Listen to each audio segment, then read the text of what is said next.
2026 football বিশ্বকাপ শুরু হতে আর মাত্র 1 মাস সময় বাকি। দীর্ঘদিন ধরে বাংলাদেশের মানুষ অনেকটা খেলাপ্রেমী। সরাসরি মাঠের লড়াই দেখার অপেক্ষায় থাকে সারা বছর। কখনো চায়ের কাপ থেকে শুরু করে বিশ্ববিদ্যালয়ের ক্যাম্পাস, ফুটবল বিশ্বকাপকে ঘিরে কত আয়োজন। তারা নিজ নিজ দলকে সমর্থন জোগাতে ব্যস্ত। কখনো কথার লড়াইয়ে চলে কার দল সেরা। সেই বাংলাদেশে এবার দেখা যাবে না ফুটবল বিশ্বকাপ। হ্যাঁ দর্শক, ঠিকই শুনেছেন, এমন সংকটই তৈরি হয়েছে বাংলাদেশে। এর আসল কারণ কি জানুন বিস্তারিত প্রতিবেদনে। গতকাল পর্যন্ত দেশের কোনো ব্রডকাস্টার বা সম্প্রচারকারী প্রতিষ্ঠান এই বিশ্ব আসরের সম্প্রচার সত্ত্ব কিনতে না পারায় খেলা দেখা নিয়ে চরম অনিশ্চয়তায় পড়েছে বাংলাদেশের কোটি সমর্থক। বিপুল পরিমাণ সত্ত্ব মূল্য, সীমিত বিজ্ঞাপন বাজার এবং ম্যাচের প্রতিকূল সময়ের কারণে এবারের ফুটবলের এই মহাযজ্ঞ সরাসরি দেখানোর ব্যাপারে খুব একটা আগ্রহ দেখা যাচ্ছে না দেশি চ্যানেলগুলোর।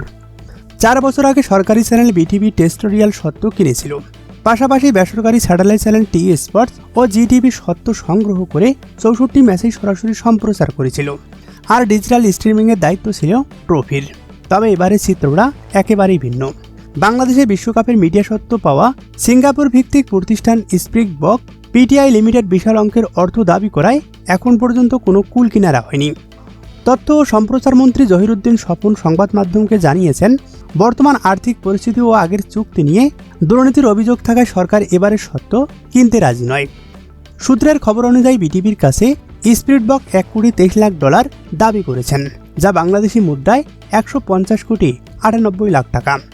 এর মধ্যে ট্যাক্স কর, অগ্রিম আয়কর এবং ভ্যাট অন্তর্ভুক্ত নয়। শর্ত অনুযায়ী এই অর্থের 50% আগামী 10 মের মধ্যে এবং বাকিটা 10 জুনের মধ্যে পরিশোধ করতে হবে। এই প্যাকেজের আওতায় উদ্বোধনী ও সমাপনী অনুষ্ঠান সহ মোট 104টি ম্যাচ সরাসরি সম্প্রচার ও হাইলাইট দেখানোর সুযোগ রয়েছে। সংশ্লিষ্ট সূত্র থেকে জানা গেছে, টি স্পোর্ট, স্টার নিউজ এবং একটি ইভেন্ট ম্যানেজমেন্ট প্রতিষ্ঠান অনেক কম মূল্যে সত্ত্ব কেনার প্রস্তাব দিলেও স্প্রিংবক তার দাবি থেকে অনড়। ফলে ভ্যাট ট্যাক্স মিলিয়ে খরচ প্রায় 200 কোটি টাকায় গিয়ে ঠেকতে পারে বলে জানা গেছে। অথচ সূচি অনুযায়ী 104টি ম্যাচের মধ্যে 52টি ম্যাচই শেষ হবে বাংলাদেশ সময় ভোর 4টায়, আর বাকি 52টি হবে ভোর 4টার পর। চড়া মূল্যে শর্ত কিনতে হিমশিম খাচ্ছে বেসরকারি চ্যানেলগুলো। বিটিভি যদি ব্যয়ের ভার শেয়ার না করে, তবে বাংলাদেশের বাজারে এই দাম কোনোভাবেই সামঞ্জস্যপূর্ণ নয়। তারা সাব লাইসেন্সের চেয়ে যৌথ উদ্যোগের উপর বেশি জোর দিচ্ছে। তাদের ধারণা 2022 সালে বিটিভি 98 কোটি টাকায় সত্ত্ব কিনেছিল বলেই এবার ফিফা বাংলাদেশের বাজার মূল্য অনেক বাড়িয়েছে। যেহেতু ম্যাচের সংখ্যা হয়েছে 104টি, তাই দামও বেড়েছে প্রায় দ্বিগুণ। ভারত ও চীনের কোটি কোটি ফুটবল ভক্তের একই অবস্থা। তারাও সরাসরি দেখতে পারবেন কিনা তা এখনও অনিশ্চয়তায়। আগামী 11 জুন শুরু হতে যাচ্ছে বিশ্বকাপ।